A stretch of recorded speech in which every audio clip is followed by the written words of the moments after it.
Hey guys, tonight we begin with something that sounds simple, almost comforting: marriage. But not the kind you're thinking of. Not candles and violins and awkward first dances.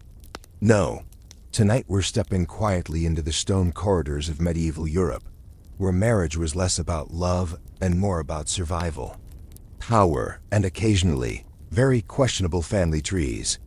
So dim the lights a little, maybe pull the blanket up, and let's drift slowly into a world where saying "I do" often meant "I guess I have no choice." Now, if you imagine medieval marriage as two people falling deeply in love and living happily ever after, I'm afraid we have to gently take that idea and set it aside. Because in most cases, especially among royalty and nobility, love was not just secondary, it was almost irrelevant. Marriage was a contract, a negotiation, a quiet political move dressed up as a holy union, and sometimes it was arranged before either person could even properly speak. Which is always a promising start, obviously. Take a slow breath and picture this. A young noble girl, maybe 12 years old, sitting in a cold castle room. She doesn't know much about the world beyond those stone walls. And somewhere far away, a man she has never met, possibly twice her age, has just agreed to marry her. Not because he knows her, but because her father owns land, or has an army, or owes a favor. Romantic, right? It's less love at first sight, and more strategic alliance at first paperwork. And it wasn't just the girls, to be fair. Young noble boys were also caught in this system, though they usually had a bit more breathing room. Still, they too could find themselves promised to someone they'd never met, all for the sake of keeping land within a family, or expanding influence. Because in medieval Europe, land was everything, and marriage was one of the easiest ways to move it around, without needing a war. Although, of course, wars still happened, because why not double down? Now, one of the quiet, unspoken rules of medieval marriage was this: you marry within your class. Always. A king marries a princess. A duke marries a duchess. A knight marries someone, appropriately knight adjacent. The idea of marrying beneath your station wasn't just frowned upon. It could be catastrophic. Entire alliances could collapse. Families could lose power, and you might even get politely, or not so politely, disowned. Which really puts modern dating struggles into perspective. And then there's the slightly uncomfortable topic of how closely related everyone was. Because when you limit marriage to a small pool of noble families and insist on keeping power tightly contained, you start to run out of options fast. Cousins married cousins, uncles married nieces, and everyone sort of pretended this was completely fine, as long as the paperwork looked acceptable and the church gave a nod. Or at least, didn't look too closely. The church, by the way, played a fascinating role in all of this. Officially, it had rules. Very clear ones, actually. It tried to limit how closely related a couple could be. It had guidelines about consent. It even, in theory, required both parties to agree to the marriage. Which sounds surprisingly modern, until you remember that agreement could be gently encouraged by parents, by kings, or by the general weight of expectation. So yes, consent existed, but it was often more of a quiet formality than a heartfelt choice. And yet, despite all these rigid structures, people still found ways to bend the rules, or quietly ignore them. Secret marriages happened, forbidden romances existed, and occasionally, someone would fall in love with entirely the wrong person. A servant, a commoner, someone with no land, no title, and absolutely no strategic value. Which, of course, made things wonderfully complicated. Because love, inconveniently, does not care about political alliances. Let's drift gently now to another unspoken rule. Marriage was about producing heirs. That was the main goal. Everything else was secondary. You could be miserable. You could dislike your spouse intensely. But as long as you produced children, Preferably sons, you were doing your job, and if you didn't, well, things could get awkward, very awkward. Because a childless marriage wasn't just a personal issue. It was a political crisis waiting to happen. This pressure fell especially hard on women. Queens and noblewomen were expected to produce heirs. And quickly. And if they didn't, whispers would start. Maybe she was cursed. Maybe she was weak. Maybe. And this was particularly convenient. It was entirely her fault. The idea that the husband might be the problem. Well, that was rarely the first conclusion people jumped to. Because of course it WASN single quotes T. And when things didn't go as planned, annulments entered the picture. Now annulments were not quite the same as divorce.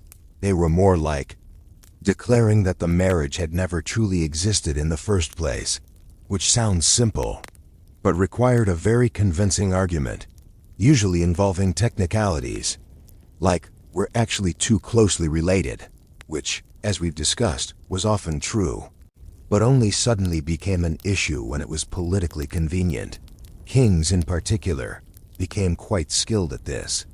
If a marriage stopped being useful, or failed to produce an heir, or simply became inconvenient, there was often a way to unravel it.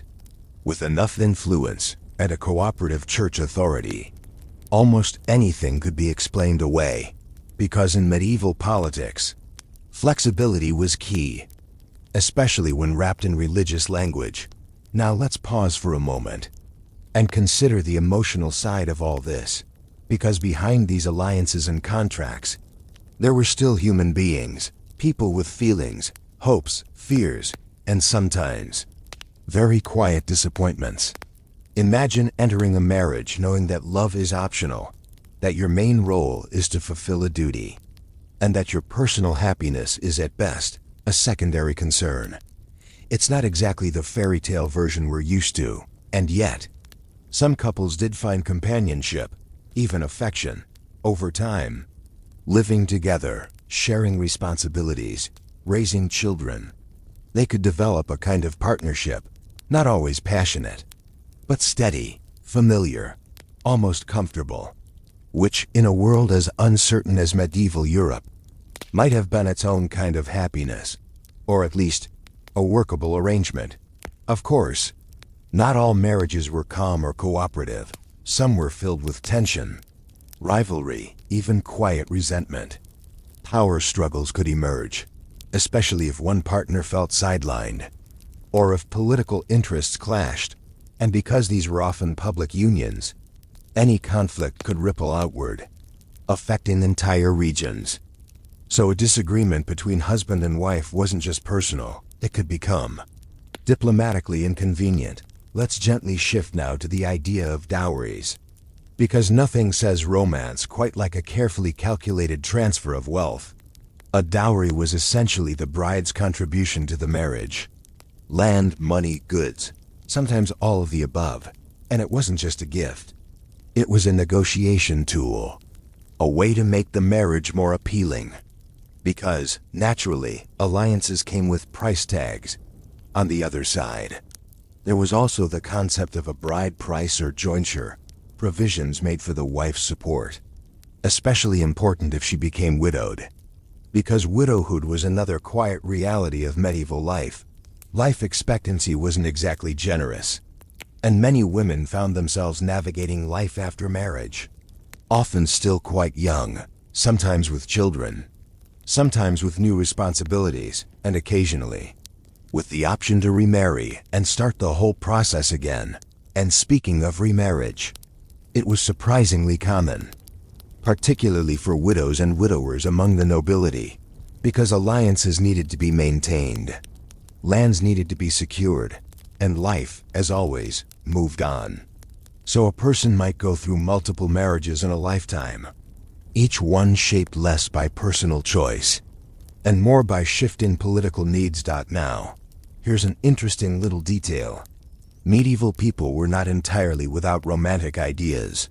Literature from the time is full of love stories, chivalric romances, knights and ladies exchanging secret glances and poetic vows. But here's the twist. These stories often existed separately from actual marriage.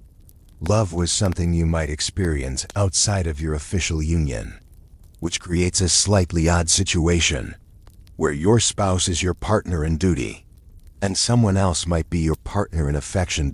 It's all very complicated, but also strangely consistent, because the unspoken rules of medieval marriage weren't written down in a single place. They were understood, passed along through tradition, reinforced by expectation, and quietly accepted by those who lived within the system. You marry for power, you stay for duty, and if love happens, well, that's a bonus, not a requirement. Now, imagine being married to someone you barely know. Not in a modern "we met online last week" kind of way, but in a very literal sense. You might meet your spouse for the first time on the day of the wedding, or maybe a few days before. Just enough time to confirm that, yes, this is indeed the person you'll be spending the rest of your life with, or at least until something politically inconvenient happens. And here's the thing. First impressions mattered a lot, because once the vows were spoken, there wasn't really an easy way out. So if your new spouse turned out to be kind, thoughtful, maybe even a little charming, that was a pleasant surprise. But if they were cold, distant, or just generally unpleasant, well, that was something you simply had to learn to live with, which, to be fair, people did. Humans are remarkably adaptable, especially when they don't have much choice. Now let's gently talk about expectations, because medieval marriage came with quite a long list of them. Unwritten, of course, but very clearly understood. A husband was expected to lead, to protect, to manage land and resources, and a wife, especially in noble circles, was expected to support, to maintain the household, and most importantly, to produce heirs, preferably healthy ones, preferably sons. No pressure at all. And if we slow down for a moment here, you could almost feel the weight of that expectation, because it wasn't just about having children. It was about continuing a lineage, preserving a name, ensuring that everything, land, titles, influence, passed smoothly to the next generation. A single missing heir could unravel decades of careful planning, which is why people worried about it constantly, quietly, persistently, like a soft ticking clock in the background. Now, of course, not everything went according to plan. Children didn't always survive. Illness was common. Medical knowledge, let's just say, was not exactly reassuring. And so, families often had many children, hoping that at least a few would reach adulthood, which sounds practical, but also adds another layer of quiet tension to these marriages, because every birth carried hope and uncertainty all at once. Let's drift slightly to another subtle rule: fidelity, or rather, the expectation of it. Officially, marriage was supposed to be exclusive, loyal, sacred, but in practice, things were a little more flexible, especially for men. Noblemen, kings, and powerful figures often had mistresses, sometimes discreetly, sometimes very openly. And while it wasn't exactly celebrated, it was often tolerated, quietly accepted as one of those things that just happens. For women, the situation was very different. A noble woman's fidelity was taken extremely seriously, because of inheritance, because of legitimacy, because if there was even a hint of doubt about a child's parentage, it could create chaos. So while men had a certain unofficial freedom, women were expected to be above suspicion, always, which, as you can imagine, was not exactly a balanced arrangement. And yet, despite all these rules, people still found ways to form emotional connections, sometimes with their spouses, sometimes outside the marriage. Letters were written, poems composed, small, quiet gestures exchanged in private moments. Because even in a system built on duty, the human need for affection didn't simply disappear.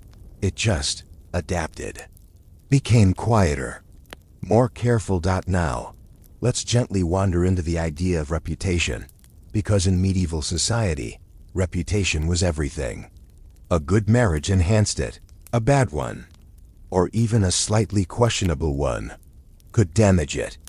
Families paid very close attention to how marriages were perceived, not just internally, but publicly, because every union was, in a way, a performance, a signal to the world that everything was stable, respectable, and exactly as it should be. This is why weddings themselves were often elaborate affairs, not just celebrations, but statements, displays of wealth, power, and connection. The guest list mattered. The ceremony mattered. Even the smallest details could carry meaning, because behind the music and feasting, there was always that quiet message. Look at this alliance. Look how strong we are. Now, let's slow down and talk about something a little more personal, adjustment. Because once the celebration ended, once the guests left, the real life of the marriage began. And that life required adjustment, a lot of it. Two people, often strangers, learning to share space, responsibilities, expectations. It wasn't always smooth, but over time, routines formed, habits developed, and in some cases, a kind of quiet understanding emerged. Of course, not every marriage reached that point. Some remained distant, formal, polite, but not particularly warm. Others became strained, especially if expectations weren't met. A lack of heirs, political disagreements, personality clashes, all of these could create tension. And because separation wasn't easily accepted, that tension often lingered, soft, constant, like a low hum in the background. Let's float now to another interesting aspect: the role of extended family. Because in medieval marriages, you didn't just marry a person. You married their entire family, their alliances, their obligations, their expectations. In-laws could be powerful allies or quietly challenging presences. And maintaining those relationships was just as important as maintaining the marriage itself. This is where diplomacy came into play. Not the grand official kind, but the everyday, personal kind. Small conversations, careful gestures, knowing when to speak and when to remain silent, because one misplaced comment, one misunderstood action, could ripple outward, affecting not just the couple, but entire networks of relationships. And then, there's the quiet reality of power imbalance, especially in royal marriages. A queen, for example, might hold immense symbolic importance, but her actual influence could vary greatly. Some queens became trusted advisors, deeply involved in political decisions. Others were more restricted, expected to remain in the background. It depended on the personalities involved and the circumstances surrounding them. But even in more balanced relationships, power was always present, subtle, shifting, sometimes unspoken. Who made decisions? Who controlled resources? Who had the final say? These dynamics shaped the daily life of the marriage, often in ways that weren't immediately visible, but deeply felt. Now let's take a soft breath and consider something slightly unexpected: companionship. Because despite everything, despite the arrangements and expectations and pressures, many couples did spend years together, decades even. And over that time, something could develop. Not always dramatic, not always passionate, but steady, familiar, a shared understanding of the world they lived in. They might talk in quiet moments, share small routines, support each other in subtle ways. And while it might not fit the modern idea of romance, it was, in its own way, meaningful. A partnership built not on choice, but on time, and sometimes that was enough. Of course, we can't ignore the less comfortable realities. There were marriages marked by control, by imbalance, by quiet unhappiness, situations where one partner had very little agency, where duty overshadowed everything else. These stories often went unrecorded, or were softened in historical accounts, but they existed, just beneath the surface, part of the larger picture. Now, one of the most fascinating, and slightly amusing. Loopholes involved something called pre-contracts, which sounds very official, and it was, but also incredibly convenient when needed. A pre-contract was basically a promise to marry someone in the future. Simple enough, but here's where it gets interesting. If you could prove that you had already promised yourself to someone else, your current marriage could be declared invalid. Just like that. So imagine this.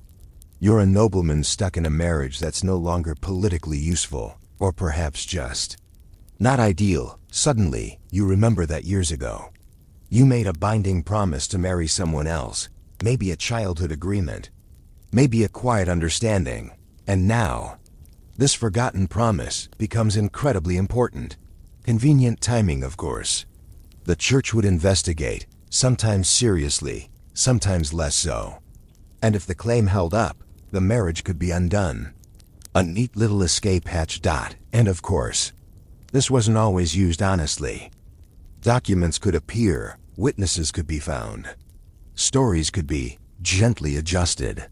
Because when power and influence are involved, truth can become flexible. It's not exactly the most romantic aspect of marriage, but it does show how even the strictest systems can be negotiated. Now, let's float over to another curious tradition, the idea of bed ceremonies. Yes, exactly what it sounds like. In many noble marriages, especially royal ones, the couple would be escorted to their bed on the wedding night, sometimes by a group of witnesses, because apparently, privacy was not high on the priority list. The goal was to ensure that the marriage was, well, properly initiated. Guests might linger, offer blessings, or just stand around awkwardly before finally leaving the couple alone. It's all very formal, very structured, and just a little bit uncomfortable when you think about it too much. But in a world where producing heirs was crucial, people wanted proof that things were moving in the right direction. And if that wasn't enough, sometimes there were follow-up checks, quiet confirmations that the marriage had been consummated. Because without consummation, a marriage could potentially be annulled, which brings us back to loopholes again. Everything circles back eventually. Now, let's slow down and consider something slightly surreal. Proxy marriages. These were marriages where one or even both parties weren't physically present. Instead, a representative stood in for them. Yes, someone else literally took your place at your own wedding. They'd say the vows, go through the ceremony, and then later, you'd meet your spouse in person. Hopefully, this was especially common in royal circles, where long distances made travel difficult or politically risky. So instead of waiting, they just got married anyway. On paper, it's efficient, practical, and just a little bit strange. Imagine technically being married to someone you've never even seen. Not even a quick introduction. Just, congratulations, you're now husband and wife. You'll meet eventually.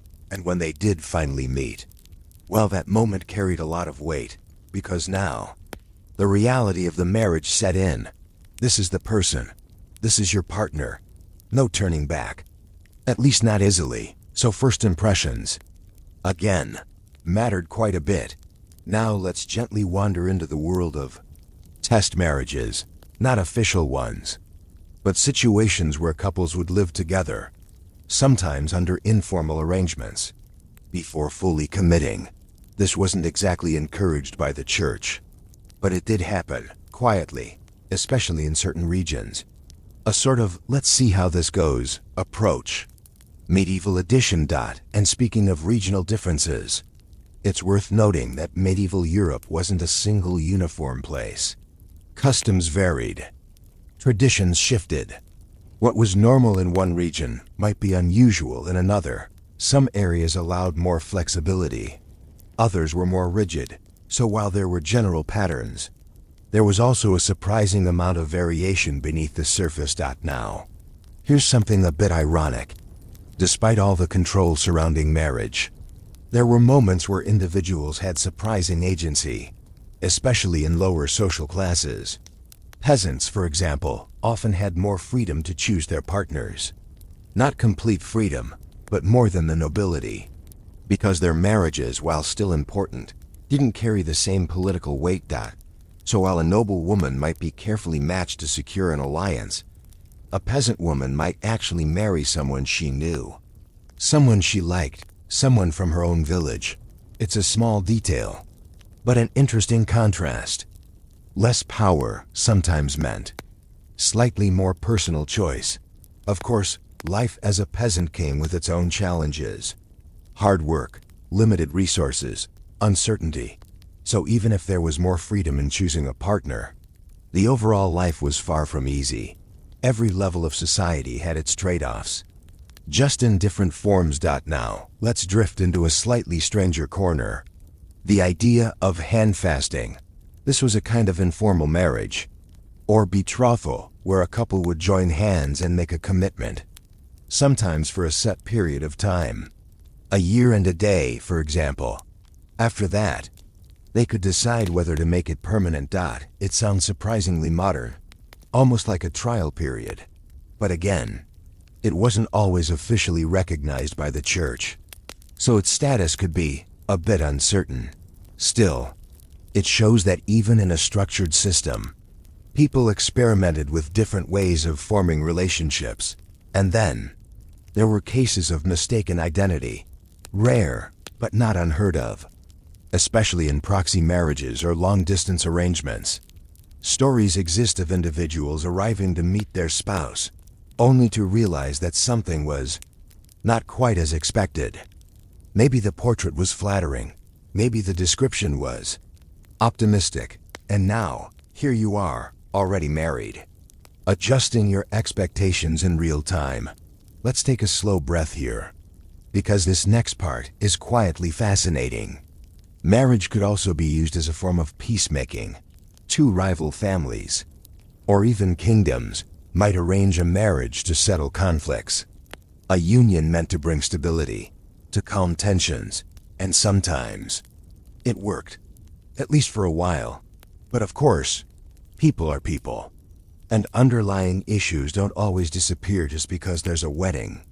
So while the marriage might create a temporary sense of unity, deeper conflicts could still remain, waiting quietly beneath the surface. Now, let's talk about something slightly awkward: age gaps, because they were quite common, especially among the nobility. Older men marrying much younger women, sometimes teenagers, sometimes even younger at the time of betrothal. It was considered normal, practical, strategic, and while it might feel uncomfortable from a modern perspective at the time, it was simply part of the system. And again, the focus was on heirs, on continuity, on ensuring that the family line continued, personal compatibility, emotional connection.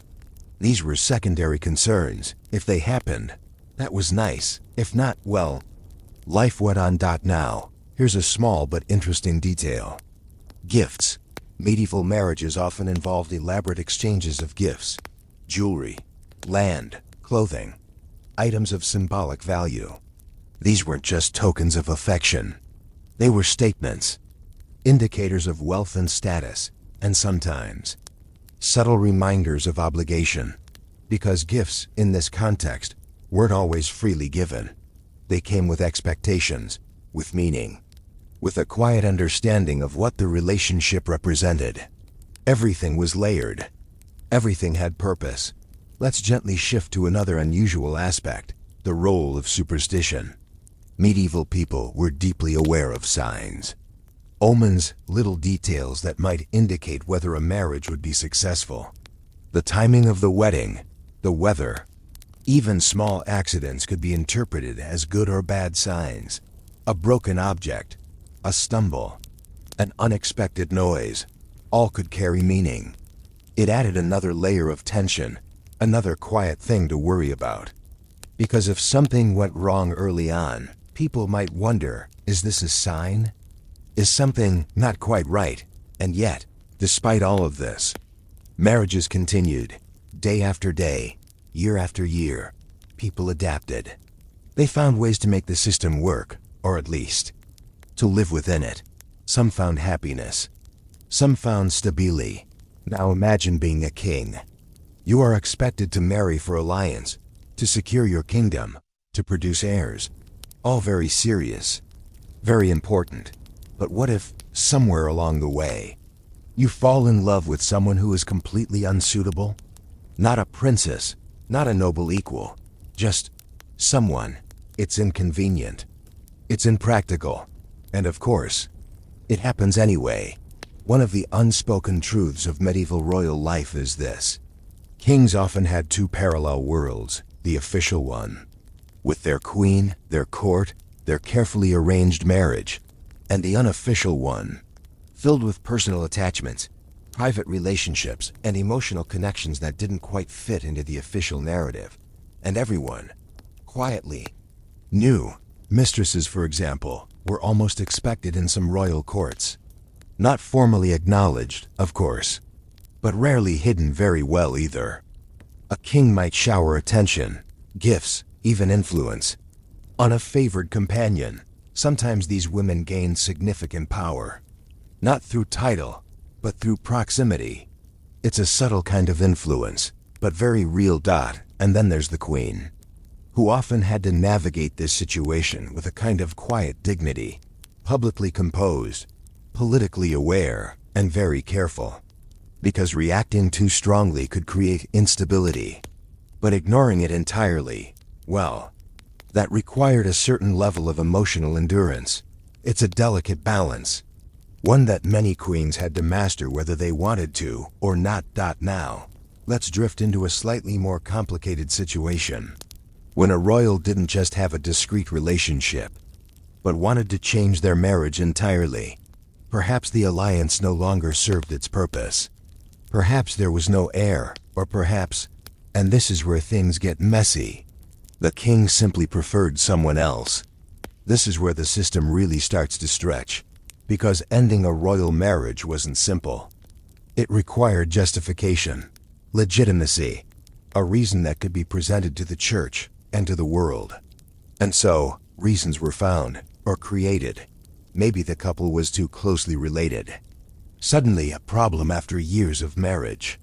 Maybe the union had never been properly valid. Maybe there was some technical detail, quietly overlooked until now. And if those reasons weren't convincing enough, pressure could be applied. Political influence, diplomatic persuasion, sometimes even subtle threats. Because when a king wants something, the system tends to adjust, slowly, carefully, but noticeably, of course. This didn't always go smoothly. Sometimes the church resisted. Sometimes other political powers pushed back, because a royal marriage wasn't just personal. It affected alliances, treaties, entire regions. So changing it could create ripple effects, tensions, disagreements, quiet conflict behind closed doors. Now, let's talk about something that feels almost like a contradiction. Secret marriages. Yes, even in a world obsessed with public alliances, some royals chose to marry in secret, usually to someone considered unsuitable, a commoner, a lower noble, someone outside the expected circle. These marriages were often kept hidden, for as long as possible, because revealing them could cause scandal, political complications, even questions about legitimacy. So they existed quietly, in the background, known only to a few trusted individuals. It's a strange image, a king or noble living two lives, one official, one hidden. And sometimes, these secrets didn't stay secret. They had a way of surfacing, often at the most inconvenient times. A document discovered, a witness speaking up, and suddenly, a quiet, private decision becomes a very public issue. Because in royal life, privacy is never entirely secure. Let's gently shift now to another subtle rebellion. Emotional distance. Not all rule breaking was dramatic. Sometimes, it was quiet. A royal couple might fulfill their duties, produce heirs, maintain appearances, but live largely separate lives. Separate interests, separate circles, a polite coexistence. Rather than a close partnership, this kind of arrangement was often accepted, as long as everything looked stable from the outside. Because appearances mattered.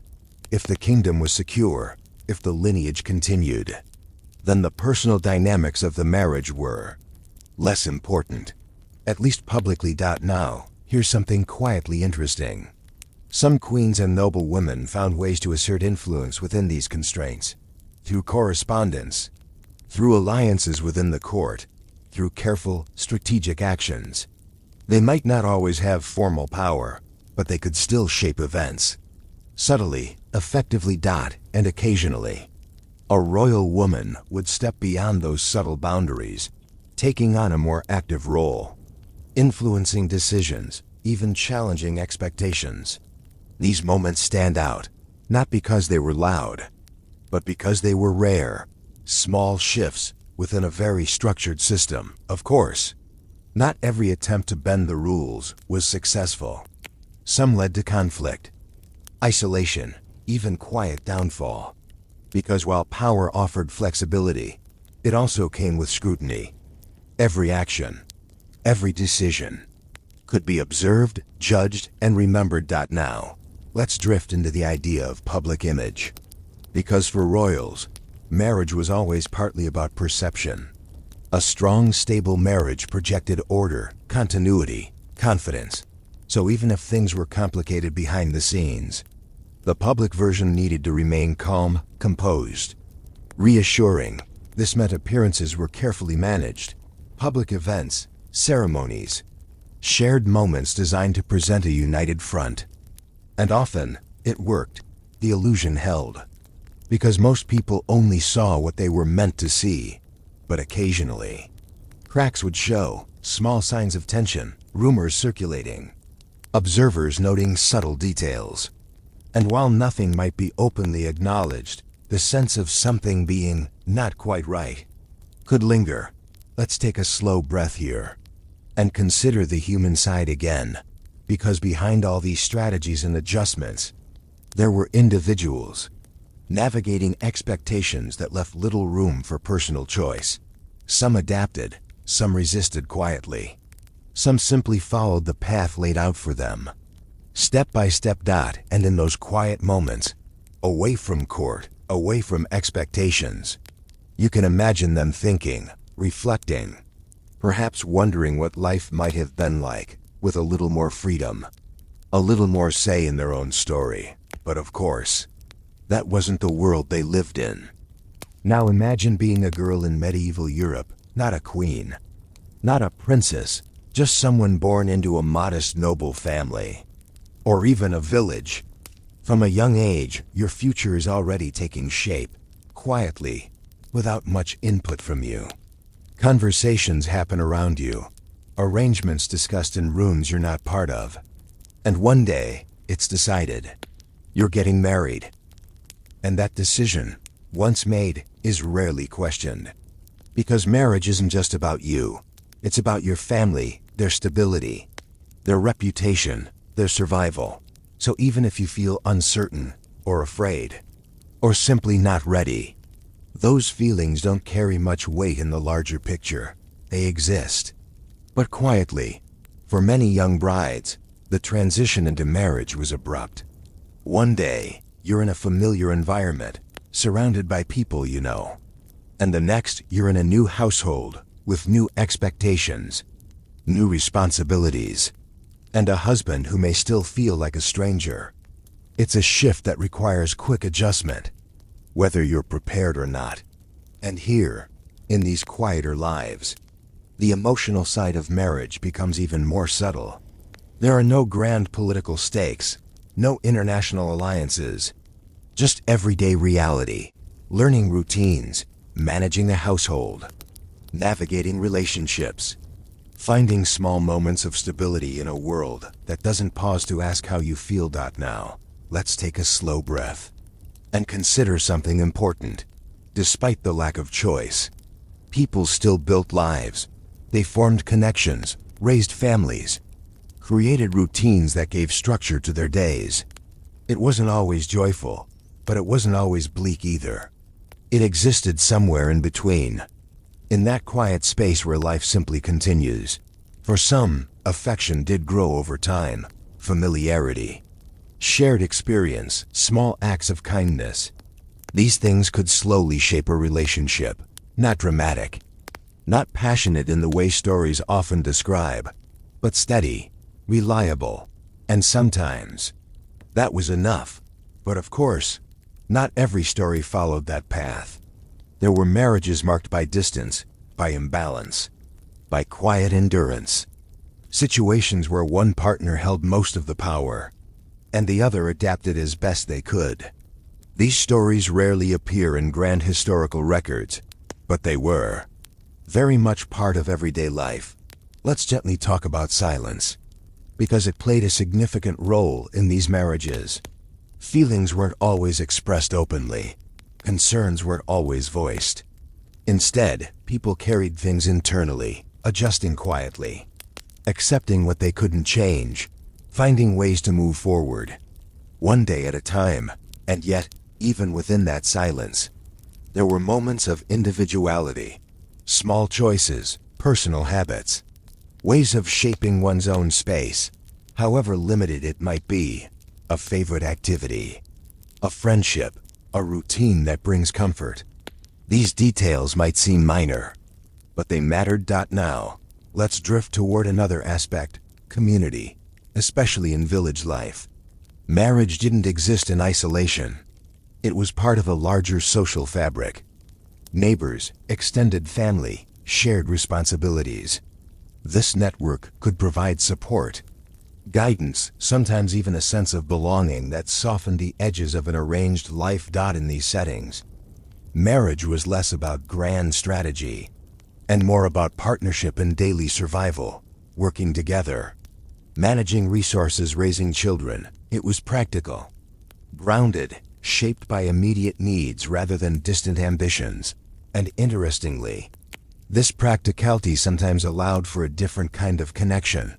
Less pressure to perform, less emphasis on status, more focus on cooperation. It wasn't necessarily easier, but it was different, simpler in some ways, more direct. Now, as we move slowly toward the closing thoughts, let's step back and look at the full picture. Medieval marriage wasn't one single experience. It wasn't just royal alliances or quiet village unions. It was a wide spectrum, shaped by class, culture, circumstance, and individual lives. At the top, it was political, strategic, carefully arranged and constantly observed. In the middle, it was structured, but with moments of flexibility. And at the base, it was practical, rooted in daily life, shaped by immediate realities. And across all these layers, there were shared themes: duty, expectation, adaptation, the quiet negotiation between personal feeling and social role. Because no matter where someone stood in society, marriage came with a set of expectations that couldn't easily be ignored. Now, here's a gentle thought to rest on. Despite everything, people still sought connection, in whatever way they could, within the rules, around the rules, sometimes even in quiet defiance of them. Because the human need for companionship, for understanding, doesn't disappear, even in the most structured systems. And over time, very slowly, these systems began to shift. Not suddenly, not dramatically, but gradually. Ideas about consent, about partnership, about personal choice started to evolve, influenced by culture, by changing social structures, by the quiet accumulation of lived experience. The rigid frameworks of medieval marriage didn't vanish overnight, but they softened, adjusted, made room bit by bit for a different understanding of what marriage could be. A shift from purely strategic unions towards something that included, at least in part, personal connection. And as we sit here, at the edge of this long, quiet journey, there's something almost calming about that gradual change. No sharp endings, no dramatic conclusions, just a slow movement from one way of living to another. So, if we return to where we began, to that simple idea of marriage, it now feels a little more complex, a little more layered, not just a romantic ideal, but a historical structure, shaped by necessity, power, and human nature. And within that structure, countless lives unfolded. Some quiet, some complicated. All part of a larger story that stretches across centuries. So now, take a slow breath. And let everything settle. The castles, the quiet rooms, the arranged meetings, the unspoken rules, the small moments of connection, all gently fading into the background. And as the night grows a little quieter, we can leave this world behind, knowing that even in its most rigid forms, it was still deeply human. Rest easy, and let the story drift away. Victorian society had a habit of doing things very intensely, and perhaps nothing shows that better than their relationship with death. In 19th century Britain, especially during the long reign of Queen Victoria, death was not something tucked away behind hospital curtains or sanitized rituals. It was present. It was visible. And somewhat strangely to modern eyes, it was often photographed. Not in a dramatic or sensational way, but in a calm, almost tender attempt to hold on to something that had already slipped away. Because if there's one thing the Victorians did exceptionally well, it was refusing to let go quietly. Now, before photography came along, people had very limited ways of preserving the memory of a loved one. Paintings were expensive, time-consuming, and usually reserved for the wealthy or at least the comfortably well-off. So when early photography began to emerge in the mid-1800s, particularly with the invention of the daguerreotype, it was seen as something close to miraculous. Suddenly, a person's likeness could be captured with striking accuracy. And naturally, people thought, why not use this miracle for the most emotionally urgent moments of life, including death? And so began the quiet, widespread practice of postmortem photography. Families would arrange to have photographs taken of their recently deceased loved ones. These weren't rare or shocking occurrences at the time. In fact, they were quite common, especially among the middle class. The logic behind it was simple, if a little unsettling to us. For many families, this might be the only photograph they would ever have of that person. So if the opportunity came after death, then, well, of course they would take it. What makes this even more understandable is the harsh reality of life in the Victorian era. Death was everywhere. Infant mortality rates were heartbreakingly high. Diseases like tuberculosis swept through households, and medical knowledge was still, let's say, developing. It wasn't unusual for families to lose multiple children, sometimes within the same year. In that context, preserving even a single image of a child became deeply meaningful. Not morbid, not strange, just necessary. And so photographers became something like quiet participants in grief. They would be called into homes, often shortly after death, to carefully stage and capture these final images. The process was slow and required patience, both from the photographer and the grieving family. Exposure times were long, meaning the subject had to remain perfectly still. In a way, the deceased were the ideal subjects for early photography, which is a slightly uncomfortable thought, but also very practical. These photographs were not always as obviously post-mortem as one might imagine. In fact, many were carefully arranged to make the deceased appear as if they were simply asleep. Eyes were sometimes painted onto the photograph later, or the body was positioned upright with the help of stands and supports. Children might be placed in their mother's arms, surrounded by siblings, as if part of a peaceful family portrait. Because, of course, the goal wasn't to highlight death. It was to soften it, to make it feel less final. There's also something very telling about the Victorian approach to grief itself. Unlike today, where mourning is often private and somewhat hurried, the Victorians embraced it as a visible, extended process. There were strict mourning customs, specific clothing, often entirely black, and social rules that dictated how long one should grieve, depending on their relationship to the deceased. Queen Victoria herself famously wore black for decades after the death of her husband, Prince Albert, setting an example that many followed with quiet dedication. So in that context, postmortem photography wasn't an isolated oddity. It was part of a broader culture that took death seriously, perhaps more seriously than we do now. It was a way to acknowledge loss, to honor it, and to keep a connection alive in a world where sudden death was a constant possibility. And if that meant arranging a photograph with a loved one who had just passed, then so be it. Interestingly, these photographs were often treated with great care. They were placed in family albums, kept in lockets, or displayed in the home alongside images of the living. There wasn't a clear divide between the living and the dead in these visual records. Everyone existed together, frozen in time.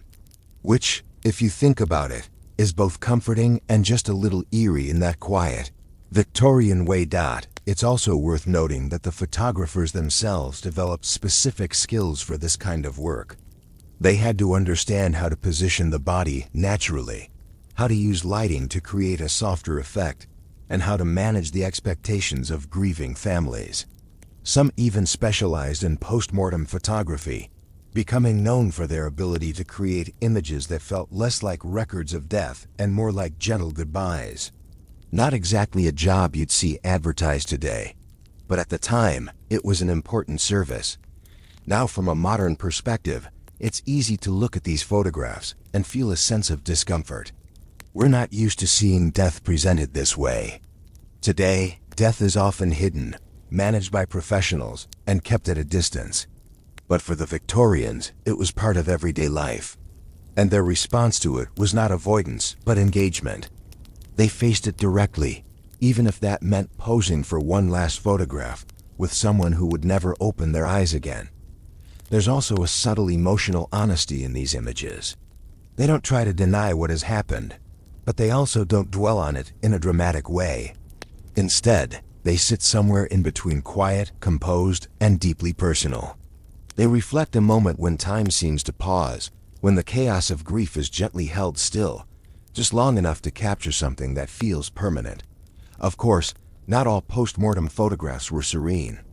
Some were more obviously somber, with the deceased laid out in coffins, surrounded by flowers and symbolic objects.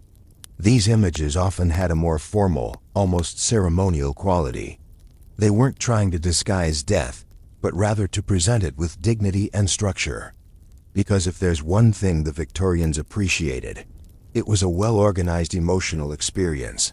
And then there were the children. Perhaps the most poignant and quietly heartbreaking aspect of this practice.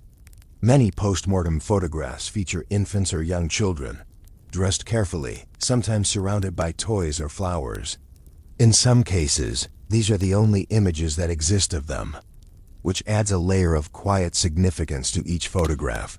It's not just a picture. It's a memory that never had the chance to exist in life. It's also important to remember that photography itself was still a relatively new technology at the time. People didn't have dozens or hundreds of images of their loved ones. Each photograph was precious, intentional, and often quite expensive. So when a family chose to take a post-mortem photograph, it wasn't a casual decision. It was something they planned, something they valued, and something they would keep for years, even generations. Over time, as photography became more accessible and medical advances reduced mortality rates, the practice of post-mortem photography began to fade. People started to have more photographs taken during life, reducing the need for a final image after death. And societal attitudes toward death began to shift as well, becoming more private, more distant, and less integrated into daily life. But during its peak, this practice offers a fascinating glimpse into how the Victorians understood life, death, and memory. It shows a world where loss was not hidden away, but gently incorporated into the fabric of everyday existence, where a photograph could serve not just as a record, but as a bridge between what was and what remained. And perhaps, in a quiet, slightly melancholic way, it reminds us that the desire to hold on to loved ones is not new. The methods may change, the technology may evolve, but the underlying emotion stays remarkably consistent. The Victorians just happen to express it in a way that feels a little unusual to us now. But for them, it was simply another way of saying goodbye. As the Victorian era moved forward, Something interesting and slightly unsettling in a very calm, matter-of-fact way began to happen. Post-mortem photography slowly shifted from being a rare, almost sacred act into something a bit more organized. Not commercialized in the loud, modern sense, but certainly structured enough that photographers, families, and even funeral workers knew exactly how the process would go. Because of course, once humans discover a meaningful ritual, they tend to refine it, repeat it, and eventually standardize it. Photography studios, especially in growing urban centers, quietly adapted to this demand. While they didn't exactly advertise "Bring us your deceased relatives" in bold lettering, Victorian society still had its sense of decorum. They made it known subtly that such services were available. A grieving family didn't have to search very hard.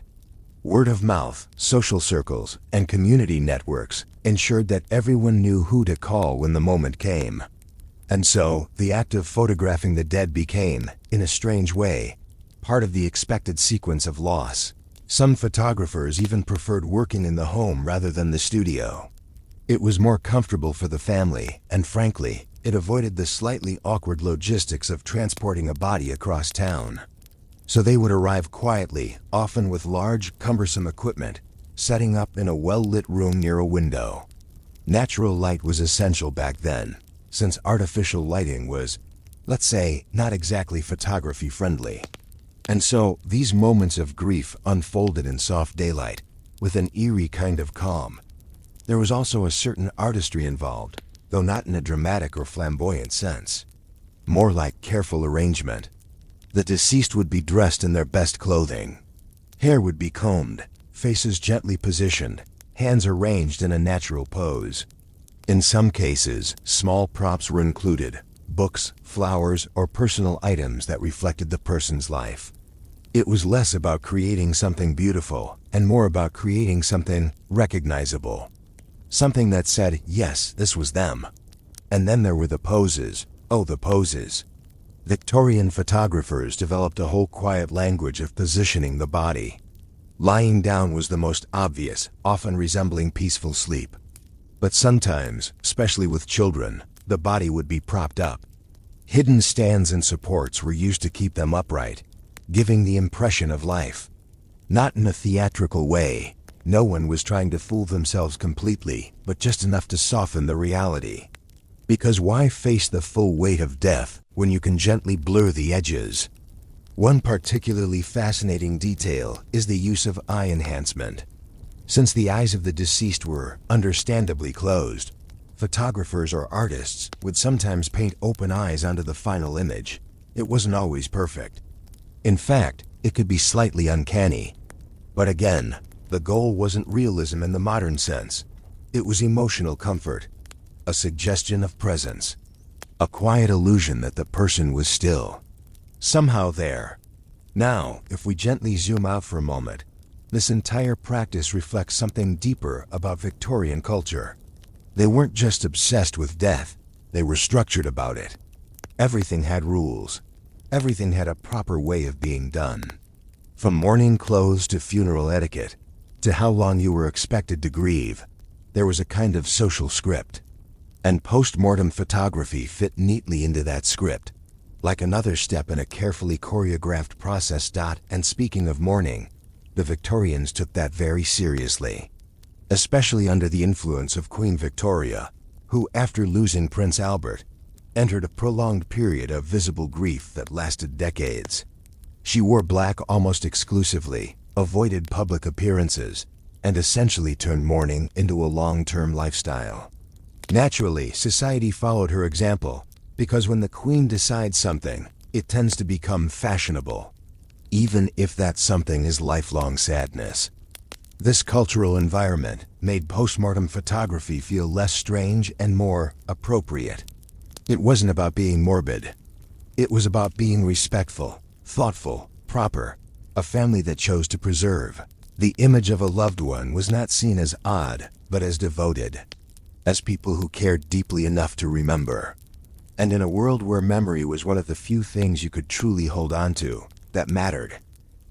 Interestingly, children were at the center of this practice more often than adults. Not because families loved them more, though, of course they did, but because children were less likely to have been photographed during life.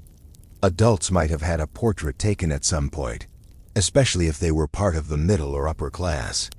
But children, particularly infants, often did not. So when they passed away, the photograph became their first and only visual record. A beginning and an end, captured in a single frame. There's something quietly heartbreaking about that, but also very human. The idea that even a short life deserved to be remembered. That even a fleeting presence left an imprint worth preserving. The Victorians may not have expressed this in the language we use today, but their actions speak quite clearly. They were trying, in their own careful way, to say, "You mattered." As photography technology improved, the process became slightly easier, though never quick. Exposure times shortened, making it simpler to capture images without extensive preparation. But the fundamental approach remained the same: calm, respectful, deliberate. There was no rush, no urgency. Just a quiet understanding that this moment, however difficult, was important. And then there's the question of how these photographs were viewed later. They weren't hidden away in secret drawers or treated as taboo objects. On the contrary, they were often displayed alongside other family photographs. Albums from the Victorian era can include a mix of living and deceased relatives, all presented with equal care. Which, again, might feel unusual to us, but to them, it made perfect sense. The dead were still part of the family. Why wouldn't they be included?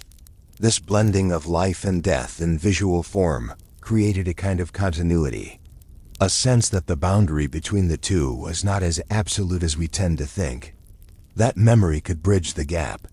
That a photograph could serve as a quiet connection, linking past and present in a way that felt stable, reassuring, even. Of course, not everyone embraced the practice. There were those who found it uncomfortable, or who preferred to remember their loved ones as they had been in life.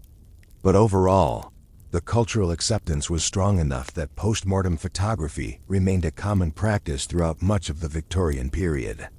It was simply one of many ways people navigated the realities of a world where loss was frequent and often sudden. As the decades passed, however, subtle changes began to emerge.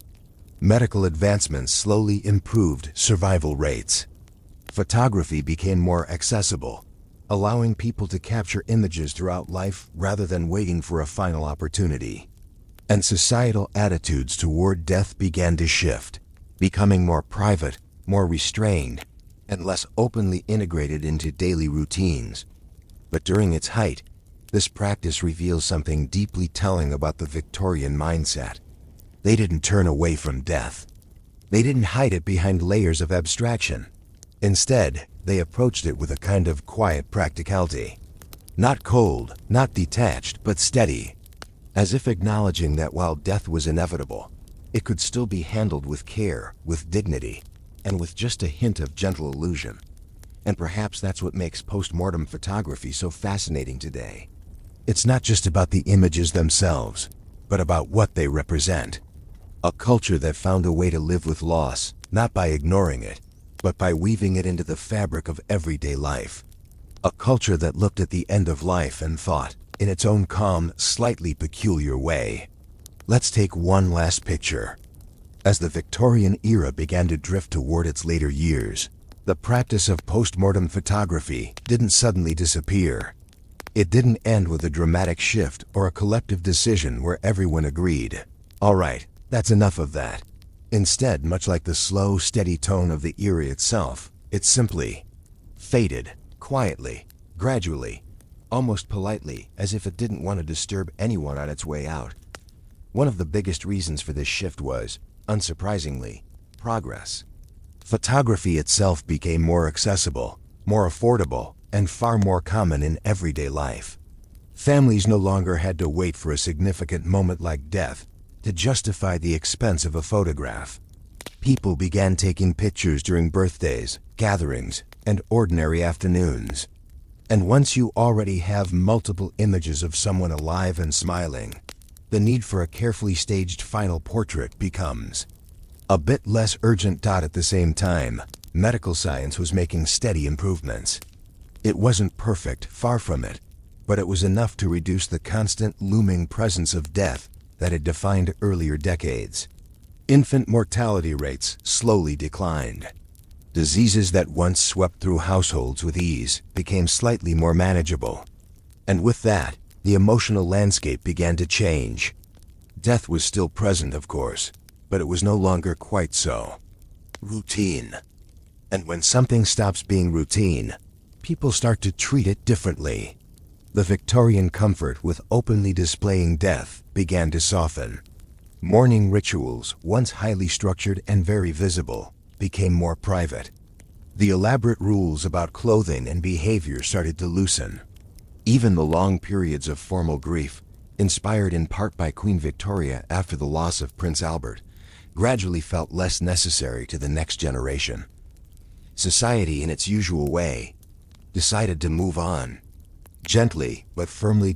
Postmortem photography, being so closely tied to those older customs, naturally began to feel out of place.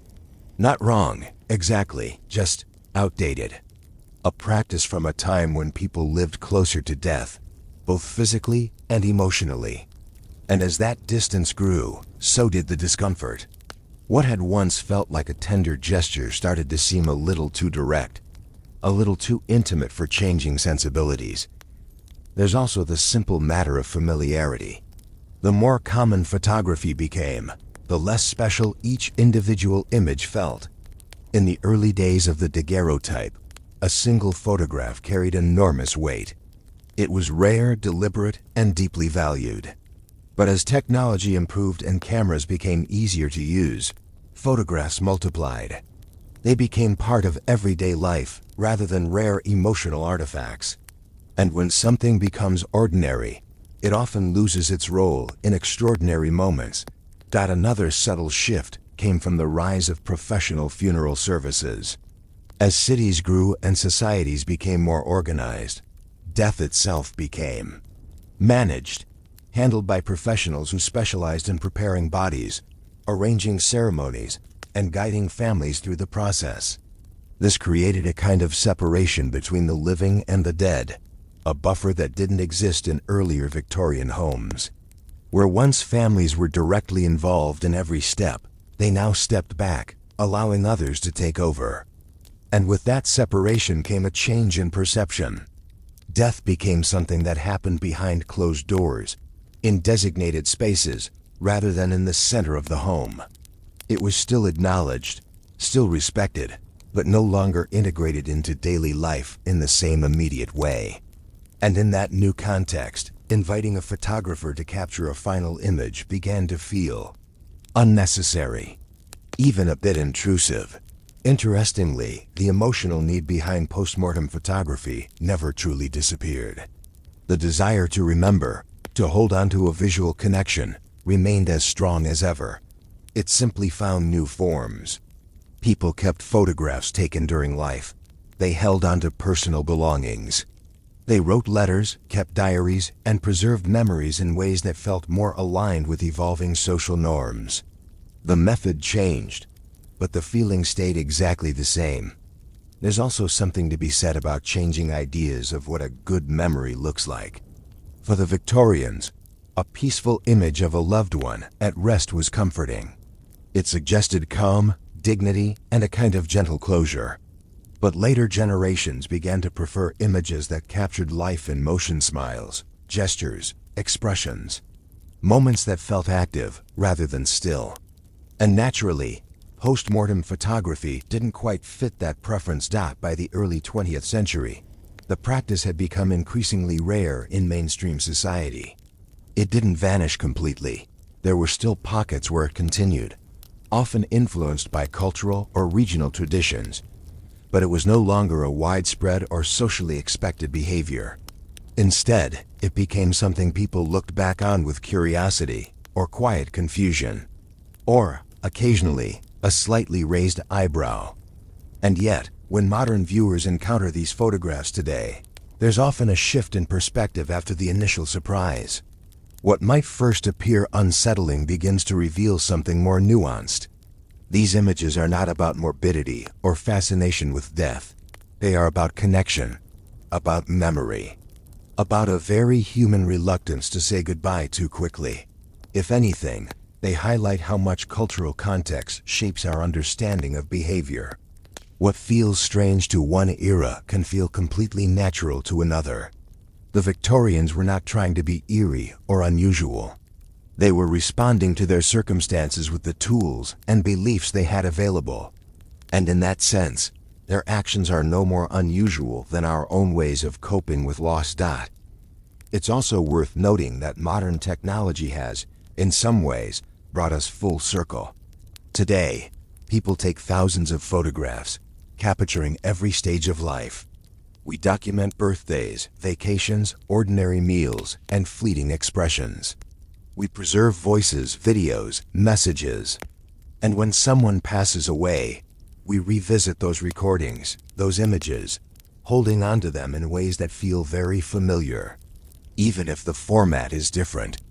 So while we may not practice postmortem photography in the Victorian sense, the underlying impulse remains unchanged. We still want to remember. We still want something tangible to hold on to, something that says, this person was here.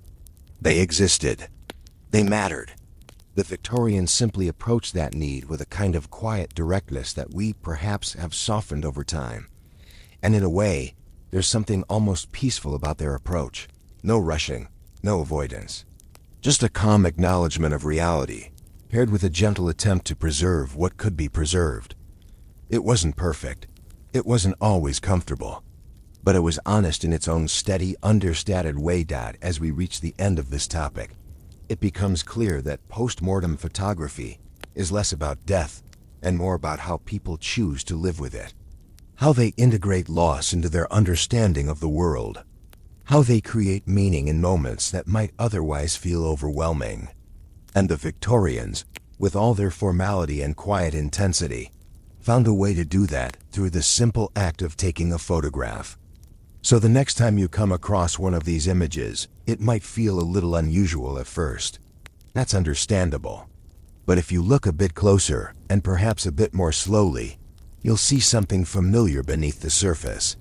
Not something strange or distant, but something deeply human. A moment of stillness. A gesture of remembrance, and a very quiet way of saying, we're not quite ready to let you go just yet. In ancient societies, the idea of an unwanted child was not treated with the same emotional language we use today. There was no long discussion about self-worth or identity.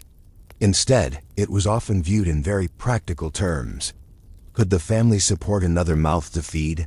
Would the child strengthen the household? Or quietly strain it? And if the answer leaned toward strain, then difficult decisions followed. Not always cruel in intent, but often very final in outcome. Because ancient life had a way of turning emotional dilemmas into logistical ones. In places like ancient Rome, for example, the fate of a newborn could rest in a single moment. After birth, the child would be presented to the father, the head of the household. If he accepted the baby, it was lifted into his arms. A simple gesture, calm, almost symbolic. But if he did not, the child might be set aside. No dramatic confrontation. No raised voices. Just a quiet decision that carried enormous weight. This practice, often referred to as exposure, was not hidden or secretive. It was part of the social fabric. Infants who were not accepted could be left in public places, such as roadsides or near temples. And while that sounds deeply unsettling to us, it's important to understand that it wasn't always intended as an immediate death sentence. Sometimes these children were picked up by others, raised as slaves, servants, or occasionally adopted into new families. It was less about erasing the child entirely, and more about redirecting their existence. Of course, that redirection was not exactly gentle. Life for exposed children, if they survived, was often difficult. They grew up without the protections of a traditional family, navigating a world that had already, in a sense, declined them. But even so, ancient societies did not necessarily see this as unusually harsh. It was simply one of many ways to manage the uncertainties of life, where survival itself was never guaranteed. Now, if we gently drift over to ancient Greece, we find a similar pattern, though with its own regional variations. In city-states like Sparta, the process was even more structured.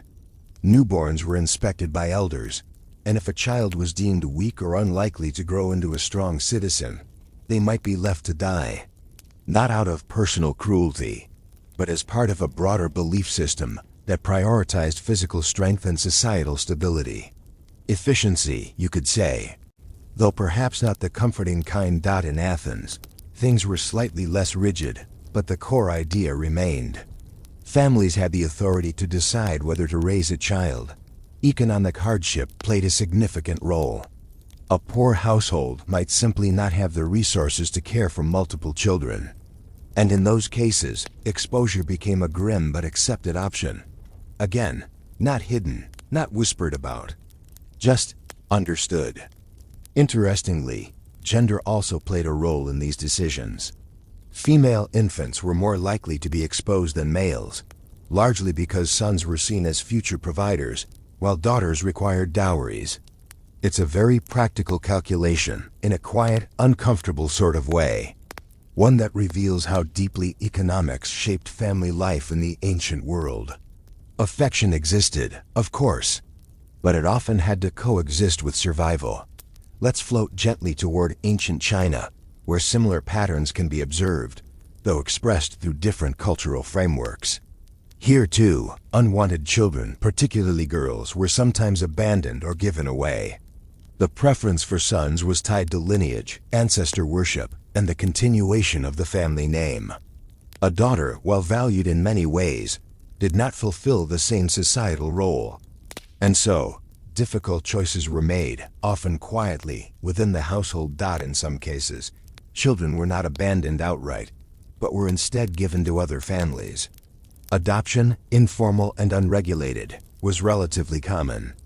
A child might move from one household to another, their identity shifting along the way. It wasn't always framed as rejection.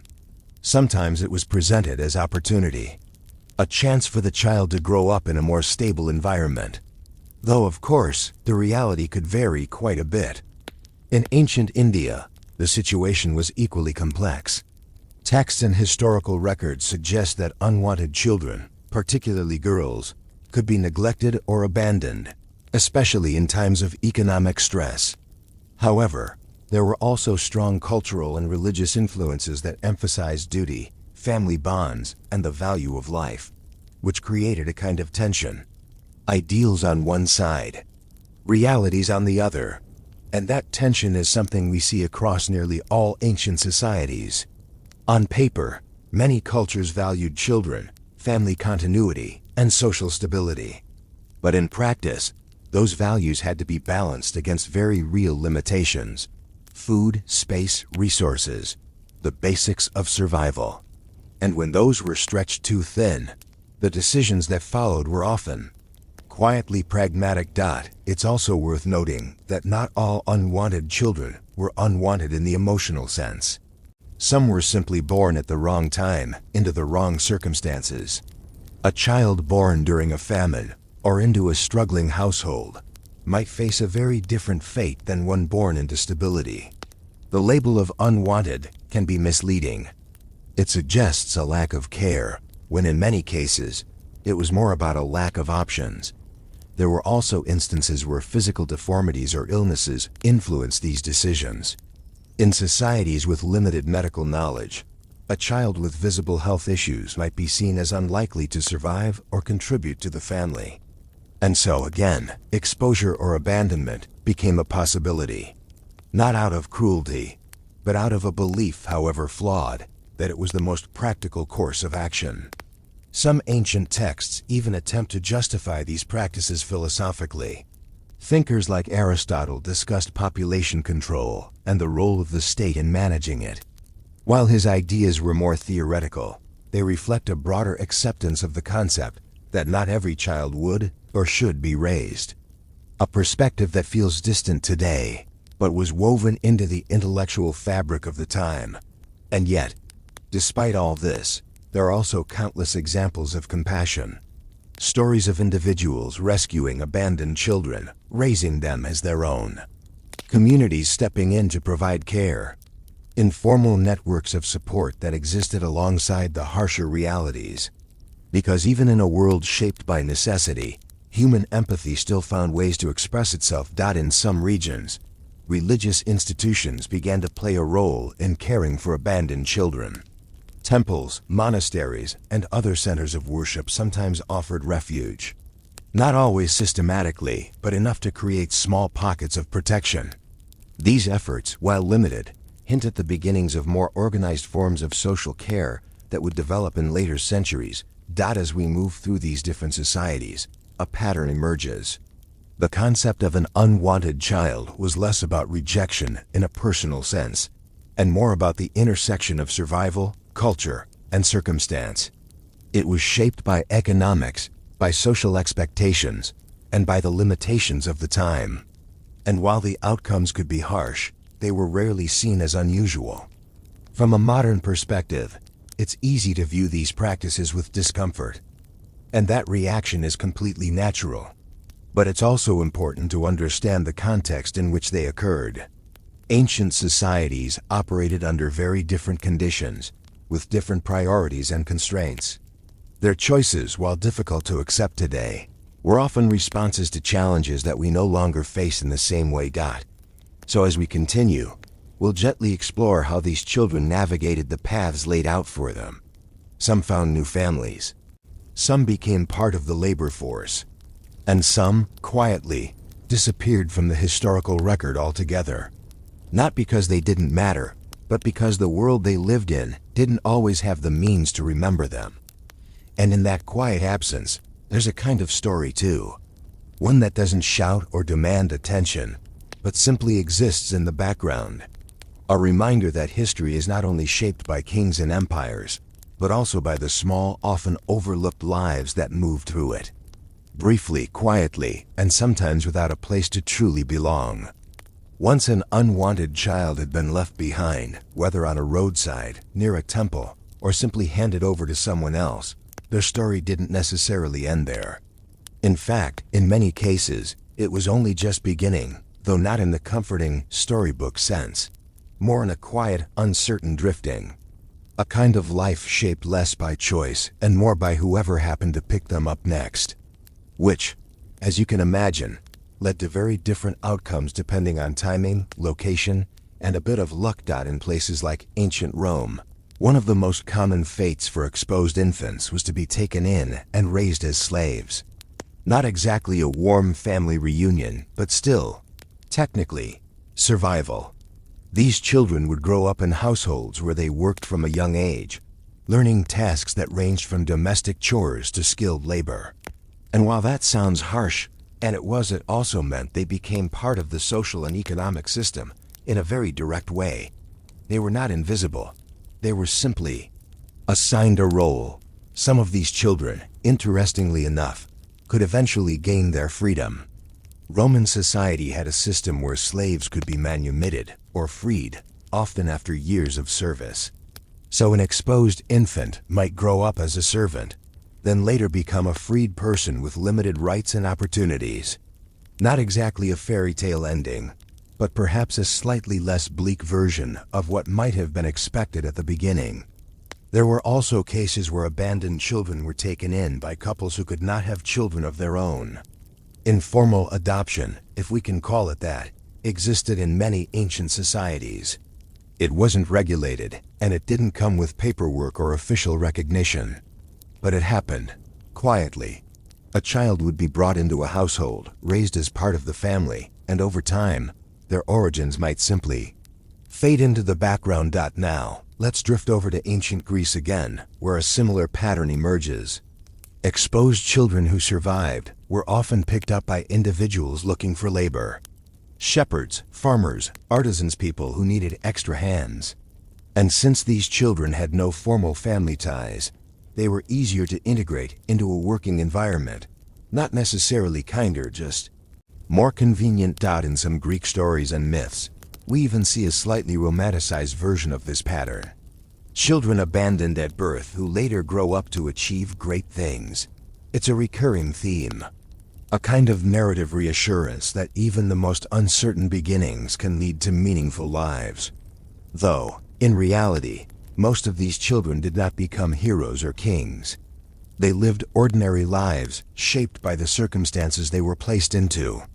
Over in ancient China, the outcomes could vary quite a bit depending on the region and time period. Some abandoned children were taken in by rural families who needed help with farming. Others ended up in more structured environments, such as workshops or small-scale industries. And in some cases, particularly for girls, they might be raised with the expectation of becoming servants or concubines later in life. Again, not ideal, but within the accepted norms of the time. There's also the quieter practice of child selling, which, while uncomfortable to think about, was not uncommon. A struggling family might sell a child to another household, framing it as a form of survival rather than abandonment. The child, in turn, would grow up in a new environment, often with little connection to their original family. It wasn't always seen as cruel. Sometimes it was viewed as a necessary compromise, a way to ensure that at least someone in the situation had a chance. In ancient India, similar patterns can be observed. Children who were not raised by their birth families might find themselves in temples, households, or working environments where they contributed to daily life. Some were taken in by religious communities, where they were given basic care and a role within the institution. Others became part of extended family networks, absorbed into the broader social structure in ways that were less formal but still functional. What's interesting across all these regions is the lack of a clear boundary between abandonment and integration. A child could move from being unwanted to being useful or even valued, depending on the context. Their identity was not fixed. It shifted based on who claimed them, how they were raised, and what role they eventually played. It's a fluidity that feels quite different from modern ideas of identity, which tend to be more stable and clearly defined. Of course, not every story had a relatively stable outcome. Some children remained on the margins, moving from place to place without a permanent home. They might become beggars, wandering laborers, or part of loosely organized groups that existed outside the main social structure. These lives are harder to trace, mostly because they left very little behind in the historical record. No documents, no portraits, no detailed accounts. Just a faint presence, barely visible through the gaps in recorded history. There were also darker paths, though we'll keep this in a softer tone. Some children were exploited in ways that reflected the harsher aspects of ancient societies. Without family protection, they were vulnerable. And while not every community engaged in such practices, the risk was always there. It's one of those quiet realities that sits in the background, not always visible, but certainly present. And yet, alongside all of this, there were moments of genuine care. Individuals who chose to take in a child not for labor, not for status, but simply out of compassion. These stories are harder to quantify, but they appear often enough to suggest that empathy was not absent from these societies. It just operated within a framework that also included very practical considerations. Religious beliefs sometimes played a role in shaping these responses. In certain traditions, caring for the abandoned was seen as a virtuous act, a way to earn spiritual merit or fulfill a moral duty. Temples and religious communities, as mentioned earlier, occasionally became places where unwanted children could find a degree of stability. Not always comfortable, not always permanent, but still something. There's also an interesting psychological aspect to consider. For the children themselves, growing up without a clear origin story might have shaped their sense of identity in subtle ways. They may not have had the same connection to lineage or ancestry that was so important in ancient societies. Instead, their identity would be built around their current role, their daily responsibilities, and the relationships they formed along the way, and perhaps in some cases, that allowed for a certain kind of flexibility. Without the expectations tied to a specific family or status, they could adapt more easily to different environments. Not because it was easier, but because it was necessary. A kind of quiet resilience that doesn't always get recorded, but likely existed nonetheless. As time moved forward, some of these patterns began to influence later systems of care. The idea that communities or institutions could take responsibility for abandoned children slowly evolved into more organized approaches. Not immediately and not uniformly, but gradually. The seeds were there, planted in these early, often improvised responses to a very human problem. And so, when we look at the lives these children drifted into, we see a wide spectrum.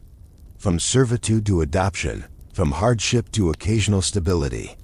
No single narrative, no consistent outcome. Just a series of paths shaped by circumstance, chance, and the quiet decisions of the people around them. It's not a particularly comforting picture, but it is a very real one. A reminder that history is filled with lives that didn't follow clear or celebrated trajectories. Lives that moved quietly through the world, adapting as they went, finding small spaces of belonging where they could. And as we continue, we'll gently explore how different cultures began to respond more systematically to this issue. How informal practices slowly gave way to early institutions, and how the concept of caring for unwanted children began to shift ever so slightly toward something more structured, and perhaps a little more hopeful. As time moved forward, ancient societies didn't suddenly become kinder in a dramatic, heartwarming way. There was no single moment where everyone collectively decided, let's be more compassionate now. That would be far too neat. Instead, what happened was slower, quieter, and a bit uneven. Small shifts began to appear. Slight adjustments in how people thought about responsibility, community, and the role of the vulnerable. Not a transformation, but more like a gentle recalibrate in the later periods of ancient Rome, for instance. Attitudes toward abandoned children began to shift in subtle ways. Exposure didn't disappear entirely, but it became less socially acceptable in certain circles. Laws started to reflect this change, discouraging the outright abandonment of infants. Not necessarily out of pure compassion, but also because a growing empire needed people. Citizens, workers, soldiers. Even morality, it seems, can occasionally align with practicality. One of the more interesting developments was the gradual involvement of the state and religious institutions in caring for these children. Early forms of orphan care began to appear, though they were far from the structured systems we might imagine today. More like loosely organized efforts, often tied to temples or charitable individuals. Still, it marked a shift. The responsibility was no longer placed entirely on individual families. Society, in its slow and careful way, was starting to step in. Over in ancient Greece, similar patterns could be observed, though perhaps less formally. Philosophical ideas began to influence social thinking. While thinkers like Aristotle had earlier taken a rather practical stance on population and child-rearing, later interpretations of ethics began to emphasize care, community, and the value of human life in a broader sense. Not universally adopted, of course, but enough to create small ripples in how people approach these issues. And then, gently, we arrive at the influence of emerging religious movements, particularly in the later Roman world. Early Christian communities, for example, placed a strong emphasis on charity and care for the vulnerable. Abandoned children became a focus of this compassion. Taking in orphans was seen as a virtuous act, a reflection of moral and spiritual commitment. And while these efforts were still limited in scale, they introduced a new perspective, one that framed care not just as practical, but as ethically important. In ancient China, the shift was equally gradual. Confucian ideals, which emphasized family duty and social harmony, began to influence how communities responded to vulnerable individuals. While the preference for sons and the realities of economic hardship did not disappear, there was a growing emphasis on responsibility toward others, including those without immediate family support. Again, not a complete transformation, but a noticeable softening around the edges. Local communities sometimes organized informal support systems. Neighbors, extended families, or village groups would take responsibility for children who had been abandoned or left without care. It wasn't institutional in the modern sense. There were no official buildings or standardized procedures. But there was a sense that these children, once left to fate, now had at least a small chance of being absorbed into the social fabric. In ancient India, religious and philosophical traditions also played a role in shaping attitudes. Concepts of duty, compassion, and the interconnectedness of life encouraged some forms of care for abandoned children. Temples and religious communities occasionally acted as places of refuge, offering basic support and a structured environment. Not always comfortable, not always ideal, but still a step away from complete neglect. It's worth noting that these changes did not happen evenly across all regions or social classes. Wealthier families and urban centers were often more likely to adopt new practices, while rural areas continued older traditions for longer periods. Change, as it turns out, is rarely consistent. It moves in pockets, influenced by local conditions, beliefs, and resources. And even as these early forms of care began to develop, the underlying challenges remained. Resources were still limited. Economic pressures still shaped decisions. The idea of an unwanted child did not vanish. It simply became more complicated, less absolute, more open to intervention. A child who might once have been left entirely to chance now had a slightly higher chance of being taken in, supported, or at least noticed. There's also something interesting about how language and perception began to shift. The term unwanted itself becomes less fitting in these later contexts, because even if a child was not accepted by their birth family, they might still be valued by others. Their worth was no longer defined solely by that first moment of rejection. It could evolve, change, and be redefined over time. And yet, despite these improvements, we should keep our expectations gently grounded. These early systems of care were limited. They could not reach every child. Many still fell through the gaps, living lives that remained largely invisible to history. The shift toward compassion was real, but it was also incomplete. A work in progress, you might say. As societies continued to evolve, these small efforts laid the groundwork for more structured approaches in later periods. Orphanages, charitable institutions, and formal adoption systems would eventually emerge, building on these early ideas. But in the ancient world, it was still very much in its early stages. A series of experiments rather than a finished system. What's perhaps most striking, when we look at this entire journey, is how consistent the underlying human impulse remains. Across all these cultures and time periods, there's a tension between limitation and compassion, between what people can do and what they feel they should do. And while the balance shifts over time, the tension itself never fully disappears.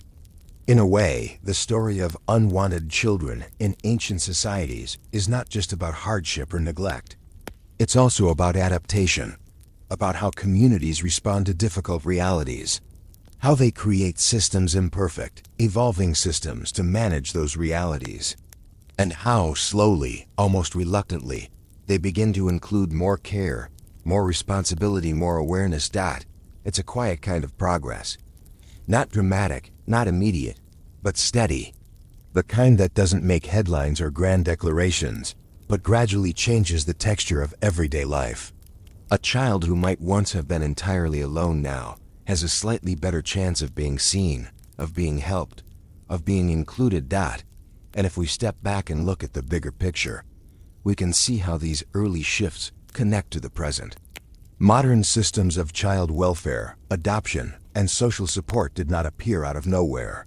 They grew out of these ancient practices, shaped by centuries of trial, error, and gradual refinement. Each small step building on the last. So while the ancient world may seem distant and at times uncomfortable in its approach, it also contains the beginnings of something more familiar. The idea that every child, regardless of circumstance, deserves some form of care. That society, in some capacity, has a role to play. And that even in the face of limitation, there is room, however small, for compassion. And as we gently bring this topic to a close, it's worth holding on to that thought. Not as a dramatic conclusion, but as a quiet reflection. That history is not just a record of what happened, but a record of how people tried to respond to what happened. Sometimes imperfectly, sometimes reluctantly, but often with a slow, steady movement towards something just a little bit better. So the next time we think about ancient societies and their treatment of vulnerable children, it might help to see the full picture. Not just the harsh beginnings, but also the gradual shifts, the small acts of care, the early attempts at responsibility, and the long, quiet journey from being unwanted to being, at the very least, acknowledged. In the long stretch of human history before modern hygiene, body odor was not considered a shocking failure of personal care. It was simply expected. People did not wake up each morning thinking about deodorant or antibacterial soap. Those concepts didn't exist. Instead, they lived in a world where the human body did what it naturally does, and society adapted around that reality. Which means, yes, everyone smelled a little bit. Some more than others. And oddly enough, it wasn't always treated as a problem. If we gently drift back to ancient Egypt, we find one of the earliest cultures that actually tried to manage body odor in a somewhat organized way. The Egyptians, being very particular about cleanliness, especially among the upper classes, developed early forms of deodorizing practices.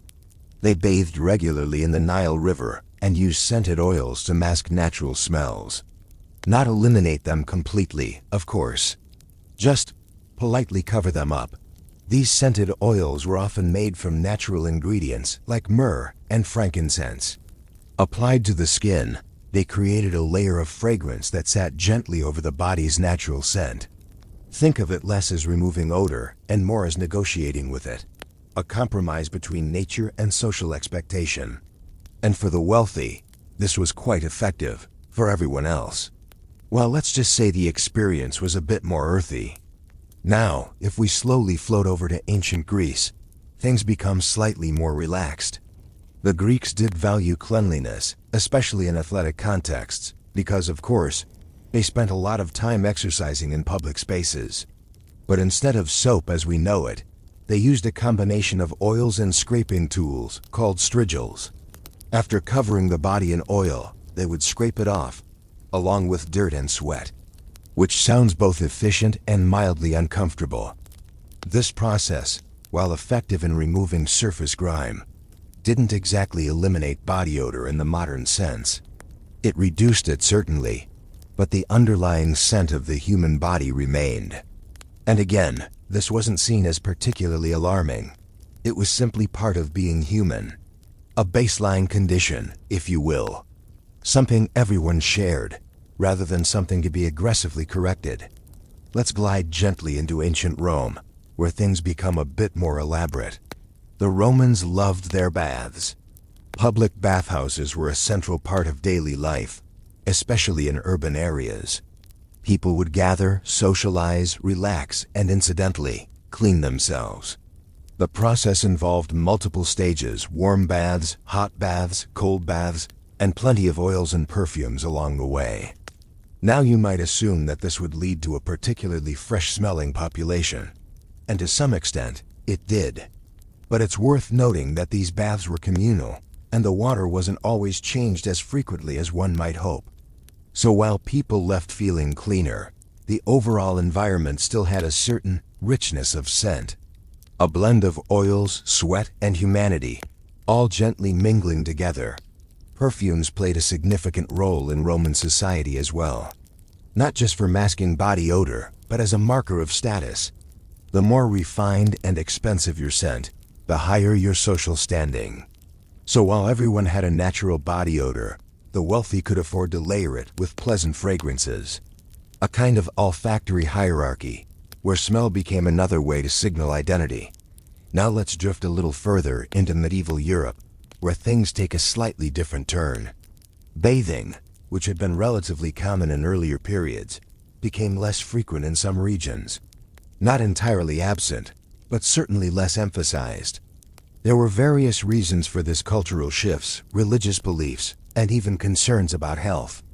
At one point, people began to think that too much bathing might actually make them more vulnerable to illness, which is an interesting conclusion. As a result, body odor became more noticeable, but also more normalized. People wore layers of clothing, which absorbed sweat and smells over time. And since these clothes were not washed as frequently as modern garments, they developed their own distinct aromas. So it wasn't just the body that carried scent, but the entire outfit. A kind of wearable atmosphere, if you will. To manage this, people turned to herbs, flowers, and other natural fragrances. Small sachets filled with lavender or rosemary were carried or worn to provide a pleasant scent. These didn't eliminate body odor, but they added a layer of freshness that made daily interactions more agreeable. Again, it's all about balance, not perfection. Interestingly, strong body odor was not always considered entirely negative. In some contexts, it was associated with masculinity, strength, or even authenticity. A person who smelled strongly of their labor, whether farming, blacksmithing, or other physical work, was seen as genuine, real, not overly refined. Which suggests that scent carried social meaning beyond simple cleanliness. Now let's gently move toward ancient China, where attitudes toward body odor were shaped by different cultural values. Cleanliness was appreciated, but like elsewhere, it was balanced with practical limitations. People bathed when they could, used herbal remedies, and paid attention to personal grooming. But again, the goal was moderation, not complete elimination of natural scent. In many ancient societies, the concept of odor itself was understood differently. It wasn't always divided into strictly good or bad. Instead, there was a spectrum. Natural body scent, environmental smells, and added fragrances all blended together into a kind of sensory background. People were accustomed to it. It didn't stand out in the same way it might today. And that's perhaps the most important point. Modern sensitivity to body odor is in many ways a product of modern conditions. We live in environments where cleanliness is highly controlled, where strong scents are minimized, and where personal hygiene products are widely available. So when we encounter body odor, it feels unusual, disruptive. But in the past, it was simply part of the baseline experience of being around other people. There were, of course, limits. Extremely strong or unpleasant odors could still be socially noticeable. People did make efforts to avoid offending others, but the threshold was different. What we might consider unacceptable today might have been entirely ordinary in earlier periods. A matter of degree rather than a strict boundary. Over time, small innovations began to appear. Early forms of soap, made from animal fats and ash, were used in some regions. Not particularly gentle on the skin, but effective enough to reduce dirt and odor. These developments, while modest, marked the beginning of a gradual shift toward more active hygiene practices. And yet, even with these changes, the idea of completely eliminating body odor remained out of reach for most people. It simply wasn't practical. Water access, time, and resources all played a role. So instead of striving for total cleanliness, societies adapted.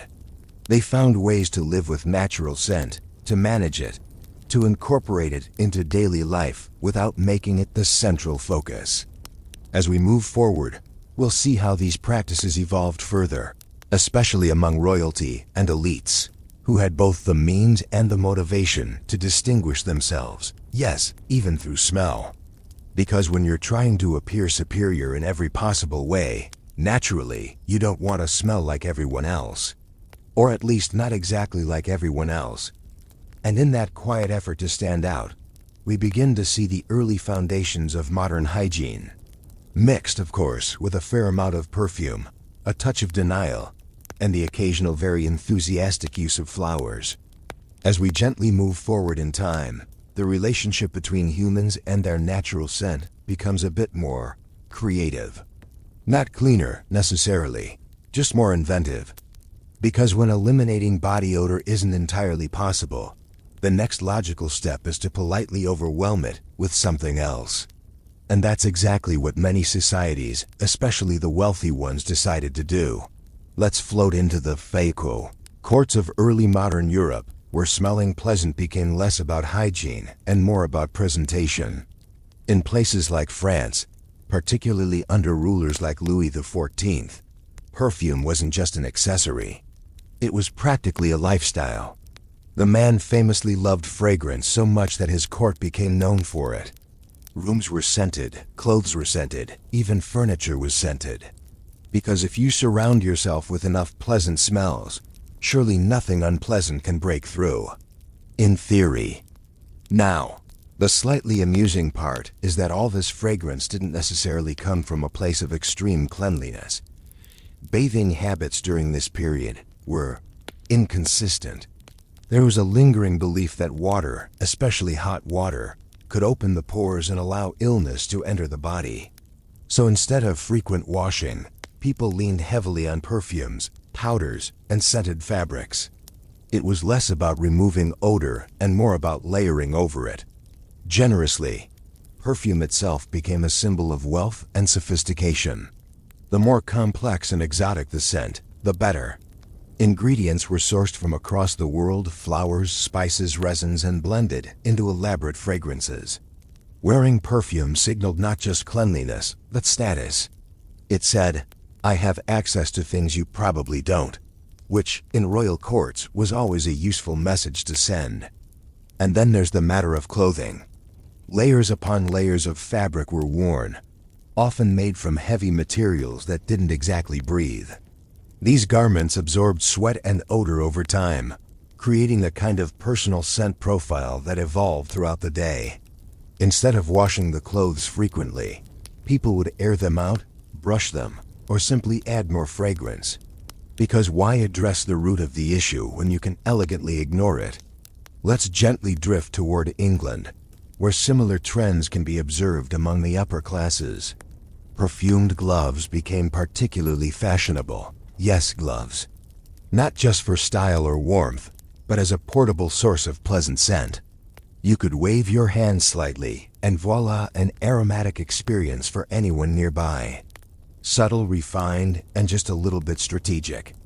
Hair, too, became part of the equation. Wigs were often powdered and scented, especially among the elite. These wigs, while visually impressive, were not always the freshest items. But with enough powder and perfume, they maintained an illusion of cleanliness. A very carefully constructed illusion, but an effective one nonetheless.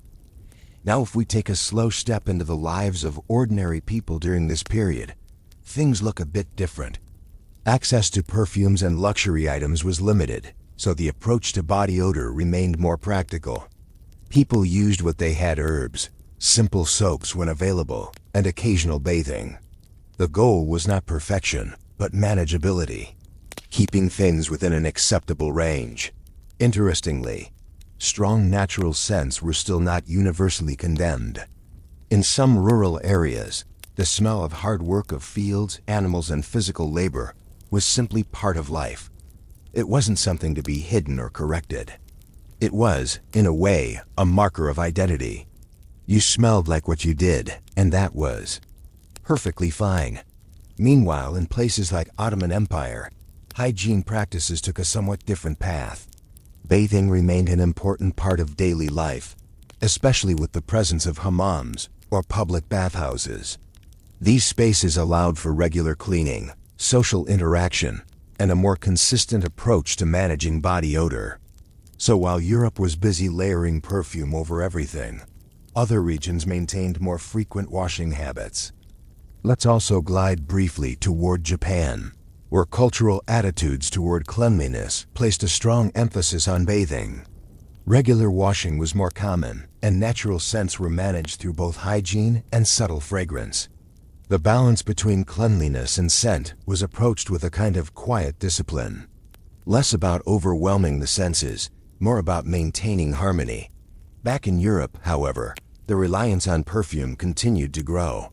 It became almost theatrical. Entire rooms were designed to smell a certain way.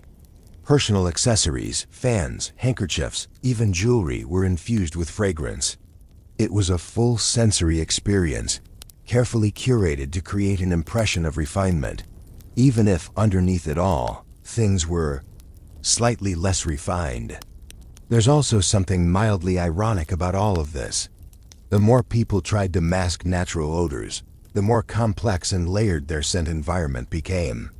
Instead of one straightforward smell, there were multiple competing fragrances, perfume, fabric, environment, all blending together. Not unpleasant, necessarily, just busy. Medical theories of the time also played a role. The idea of miasma, or bad air causing disease, led people to focus on pleasant smells as a form of protection. If bad smells were dangerous, then good smells must be beneficial. So surrounding oneself with fragrance wasn't just about social appeal. It was, in a sense, a health strategy. A very aromatic one. Over time, small improvements in soap making began to make hygiene more accessible. Soaps became slightly gentler, slightly more effective, and gradually more common. This didn't immediately revolutionize cleanliness, but it set the stage for future changes. A slow shift toward actually addressing body odor, rather than just negotiating with it. And yet, even as these changes began to take shape, the cultural habits remained strong. Perfume continued to dominate among the elite. Bathing habits improved only gradually, and the general tolerance for natural body scent remained higher than what we might expect today. It's also worth noting that personal space was different. People lived closer together, worked in shared environments, and were generally more accustomed to being near others. Body odor, in that context, was less noticeable simply because it was everywhere. It blended into the background of daily life, rather than standing out as an exception. As we slowly move toward the next phase, we begin to see the early signs of a more modern approach. A growing awareness of hygiene, a gradual increase in bathing frequency, and the beginnings of products designed specifically to reduce odor rather than mask it. But we're not quite there yet. Not fully. For now, we remain in a world where smelling good is less about being clean and more about being convincingly fragrant. A world where a well-scented glove or a carefully powdered wig could do most of the work. And where, if all else failed, you could simply add a little more perfume and hope for the best. Because after all, if you can't eliminate the problem entirely, you might as well make it smell nice. As we drift gently into the more modern era, something subtle but important begins to happen. People start to move away from simply masking body odor and toward actually trying to prevent it. Not overnight, of course. Nothing in history ever changes that quickly. But slowly, almost cautiously, the focus shifts from perfume-heavy denial to something a bit more practical. A quiet realization that perhaps, just perhaps, removing the cause might be more effective than endlessly covering it. This shift is closely tied to the gradual rise of scientific understanding. As knowledge about the human body improved, particularly in the 18th and 19th centuries, people began to connect cleanliness with health in a more direct way. The old idea that bathing might invite illness started to fade. Instead, cleanliness became associated with prevention, not just of odor, but of disease, which understandably made it much more appealing. In places like England and France, urbanization played a major role. Cities were growing rapidly, bringing large numbers of people into close quarters, and when that many humans share limited space, body odor becomes harder to ignore. What might have been tolerable in smaller communities suddenly felt overwhelming. The environment itself demanded a change. Public health movements began to emerge, encouraging better sanitation, cleaner water, and improved personal hygiene. Bathing facilities became more common. Access to water, while still not universal, improved in many urban areas. And with that, the act of washing oneself started to feel less like a luxury and more like a regular part of life. Soap, which had existed for centuries in various forms, also underwent quiet improvements. It became more refined, more widely available, and slightly less harsh on the skin. People began to use it more frequently, incorporating it into their routines. Not daily at first, but regularly enough to make a noticeable difference. The idea of actively removing sweat and odor, rather than just managing it, started to take hold. At the same time, social expectations began to shift. Cleanliness became associated not just with health, but with respectability. A person who appeared clean and by extension, smelled neutral, was seen as more disciplined, more trustworthy, more proper, which, in a society that valued appearances, was a powerful incentive. Now let's gently acknowledge the role of industrialization. As factories and workplaces expanded, people found themselves in environments where physical labor and close proximity were the norm. Long hours, shared spaces, and limited ventilation created conditions where body odor could quickly become noticeable, and so the pressure to manage it increased. Not dramatically, but steadily. Interestingly, this is also the period when the first recognizable forms of deodorant begin to appear. Early products were not particularly elegant. Some were quite harsh, using ingredients that could irritate the skin. But they represented a new idea, that body odor could be controlled directly rather than simply disguised. A small but significant step. Advertising, of course, played its part. As these products became available, they needed to be marketed. And so, a new narrative began to emerge, one that framed body odor not as a normal part of life, but as a problem, something to be avoided. Something slightly embarrassing. This was a shift in perception as much as in practice. A redefinition of what was considered acceptable. Let's float briefly back to earlier times for contrast. For centuries, natural scent had been part of the human experience. It wasn't idealized, but it wasn't condemned either. It simply existed. Now, however, the expectation was changing. Neutrality became the goal, to smell like nothing at all, or at least nothing noticeable. Which, when you think about it, is quite a dramatic shift from the perfume-heavy world of previous centuries. In other parts of the world, such as Japan, the transition looked slightly different. Regular bathing had already been part of the culture, so the focus on cleanliness was not entirely new. However, modern products and scientific understanding still influenced how people approached hygiene. The balance between tradition and innovation created a more seamless transition. Back in Europe and North America, the late 19th and early 20th centuries saw the rise of daily hygiene routines. Bathing became more frequent. Soap became a standard household item. And deodorants, while still evolving, began to gain popularity. The idea of starting the day clean and maintaining that cleanliness throughout became increasingly common. There's also a psychological aspect to this shift. As people gained more control over their environment, clean water, better living conditions, they also developed a greater expectation of control over their bodies. Body odor, once accepted as inevitable, now felt avoidable. And once something feels avoidable, it often becomes unacceptable. Clothing played a role as well. Lighter fabrics, more frequent washing, and changes in fashion all contributed to a cleaner overall experience. Clothes no longer held on to scent in the same way. They became part of the solution, rather than part of the problem. A subtle but important change. By the early 20th century, the transformation was largely complete in many parts of the world. Body odor had shifted from being a normal aspect of life to something that needed to be managed, minimized, or eliminated. Not entirely eradicated, of course that would be unrealistic, but certainly controlled. And yet, despite all these advancements, the underlying human experience remained the same. People still sweated, still lived active lives, still navigated environments that could influence how they smelled. The difference was in how they responded, with tools, products, and expectations that had evolved over centuries. If we step back and look at the full journey, it's actually quite fascinating. From the scented oils of ancient Egypt, to the strigils of ancient Greece, to the perfume-saturated courts of France, and finally to the soap and deodorant routines of the modern world. It's a long, gradual progression. Not a straight line, but a series of adjustments. Each era did what it could with the knowledge and resources available. Some chose to mask.